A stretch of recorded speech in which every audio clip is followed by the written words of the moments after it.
Good morning, students of class 9. From today, we will start the new chapter of biology that why do we fall ill? हम बीमार क्यों पड़ते हैं? इसके reasons जानेंगे और इसका क्योर जानेंगे और प्रिवेंशन जानेंगे कि बीमार क्यों पड़ते हैं, क्या क्या फैक्टर इन्वॉल्व होता है हमें बीमार करने के लिए और हम इससे कैसे अपने हेल्थ को बचा सकते हैं। तो लास्ट चैप्टर कंप्लीट हो चुका था, डाइवर्सिटी। आई होप आप लोग उसको पढ़ाई कर रहे होंगे क्योंकि उससे क्वेश्चंस आने वाले हैं। काफ़ी इम्पोर्टेंट चैप्टर था डाइवर्सिटी एंड ये इम्पोर्टेंट चैप्टर है। इससे कुछ क्वेश्चंस होते हैं जैसे कि बैक्टीरिया वायरस का नाम डाल देगा, हेल्थ क्योर, प्लैटीहेल्मिन्थस वगैरह डाल देगा कि हेल्थ में कौन कौन इन्वॉल्व होते हैं उसको अफेक्ट करने के लिए। देखते हैं आज के क्लास में, तो शुरू करते हैं। While doing this exercise, we realize that health and disease in human community are very complex tissue with various interconnected causes. We also feel that ideas of health and disease mean are themselves very complicated. Health और disease के बारे में actual जानकारी लेना बहुत complicated है और इसके बारे में एक्चुअल जानकारी नहीं होने की वजह से बहुत सारे प्रॉब्लम्स क्रिएट होते हैं। When it is asked what causes disease and how it can be prevented, we have to start by asking what are the meaning of the notion. We have learned that cells are the basic unit of the organism. In first class, we already learned the chapter cell, which we know that cell is the basic unit of animals. Basic unit of organism or animals, same things are there. Cells are made up of number of chemical substances. Cell is made up of number of chemical substances, protein, carbohydrate and lipid. These are the chemical composition of the cell. Protein, carbohydrates, fats और lipid, ये 3 composition है जिससे कि cell मिलके बना होता है। Protein, carbohydrates और लिपिड, ठीक है। Protein for the health purpose के लिए काफ़ी ज़रूरी होता है, कार्बोहाइड्रेट भी ज़रूरी होता है और फैट में गुड फैट काफ़ी ज़रूरी होता है हेल्थ के लिए। Although the pictures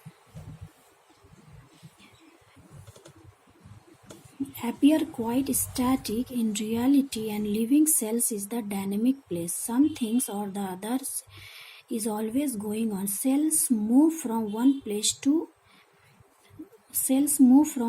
to place. Even in cells that do not move, there is repair going on.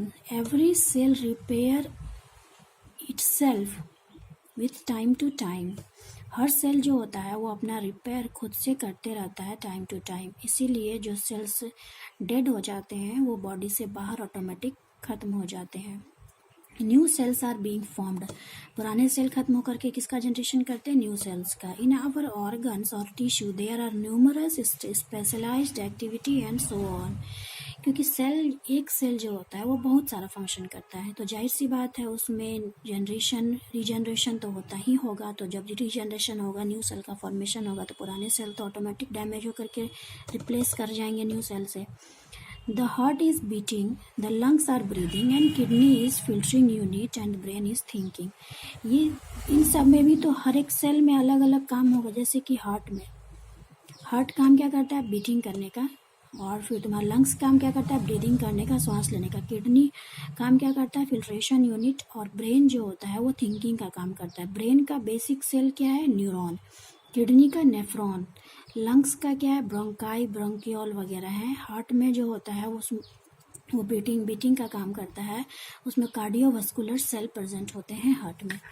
All these activities are interconnected. सारे एक्टिविटीज़ क्या है? इंटरकनेक्टेड है। अब जैसे देखिए, हार्ट में जो ब्लड फ्लो होता है वो CO2 भी रिसीव करता है और O2 भी रिसीव करता है। तो इस केस में CO2 जब ब्लड रिसीव करता है हार्ट, तो उसको प्यूरिफिकेशन के लिए कहाँ भेजता है? लंग्स में। तो दैट मीन्स हार्ट और लंग्स कनेक्टेड है एक दूसरे से। और जब प्यूरिफाइड ब्लड लंग से हार्ट में जाता है, फिर हार्ट से होते हुए जब किडनी में जाता है तो किडनी को भी ब्लड चाहिए प्यूरिफिकेशन के लिए. तो all organs are interconnected because all activities are interconnected. For instance, if the kidneys fail to filter urine, poisonous substances will accumulate. जब किडनी अगर फेल हो जाता है यूरिन को फिल्टर करने में तो हम बॉडी में यूरिक एसिड का फॉर्मेशन बढ़ने लगता है. वही जो है पॉइजनस सब्सटेंस है जो बॉडी में एक्यूमुलेट होने लगता है, मीन्स जमा होने लगता है. Under such condition the brain will not be able to function properly. इस सिचुएशन में जो होता है वो ब्रेन प्रॉपरली फंक्शन नहीं कर पाता है. For all this interconnected activity energy and raw materials are required. Food is the necessity for the proper functioning of cell and tissue. तो सेल और टिश्यू के प्रॉपर फंक्शन के लिए फूड बहुत इम्पॉर्टेंट थिंग होता है. Anything that prevent proper function of the cell and tissues will lead to a lack of proper activity of the body. अगर ये फूड टाइम टू टाइम नहीं मिलेगा तो बॉडी एक्टिविटी प्रॉपर फंक्शन नहीं कर पाएंगे क्योंकि सेल और टिश्यू अपना फंक्शन प्रॉपरली नहीं कर पाएंगे. It is in this context that we'll discuss in the notion of the health and disease. Next topic is the health and its failure and significance of health. Why health is necessary for human being or animals. वैसे भी एक quotes है, health is wealth. If your health is good, then you earn wealth properly.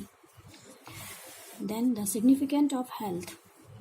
We all have heard the word health used quite frequently by the pupil. We use it ourselves as well. When we say things like, my grandmother health is not good, our teachers use it when they scold us saying this is not a healthy attitude. What does the word health means? If you think about it, then we realize that it always implies the idea of being well. Idea of being well. जब तुम कहते हो कि grand माँ healthy नहीं है, उसका health ख़राब है, तो उसमें हेल्थ का क्या मतलब है. और कोई टीचर अगर कहती है कि this is not your healthy attitude, तो उसमें हेल्दी एटीट्यूड का क्या मतलब है. ओवरऑल मतलब ये निकलता है being well means health is equal to being well. We can think of this well being as effective functioning for our grandmothers. Their ability to go out to the market or to visit neighbors is being well, and if they fail to do so, such thing is considered to be poor health. अगर तुम properly सारा काम कर रहे हो, हर काम को सही टाइम पे सही तरीके से अंजाम दे रहे हो, तो your health is good. But if it was not going properly, means health is in bad condition. Being interested in following the teaching in the classroom so that we call understand the world in call healthy attitude. मतलब in the classroom if we present with the whole concentration and listen the teachers teaching activities, and that we call the healthy attitude, because your whole body with perfect mind involved in the classroom. Health is therefore a state of being well enough to function well physically, mentally, and socially. Health is the combination of physically fit, mentally fit, and socially fit. This combination is called healthy attitude, healthy bodies, or healthy living style.